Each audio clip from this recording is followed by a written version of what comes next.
Ora, buti na lang masisipag itong mga BHW dito.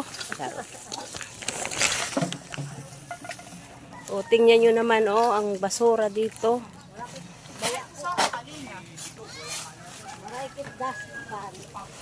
Buti na lang si Tisay, masipag. Oh my God. My goodness. Anong nangyayari dito sa Barangay Dalakit? Dapat nagtutulungan ang mga tao. Hindi nagmamaritisan mga lalaki.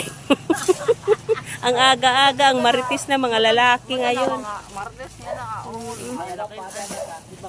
Hindi, ang tawag sa babae, Marites. Ang tawag sa lalaki, Mario. Mario. Ayan. Nakita niyo ang sitwasyon dito. Anong purok ba to mga guys?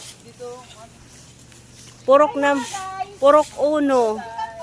Purok uno ito. Dito. Tingnan nyo, tambak yung basura mga guys.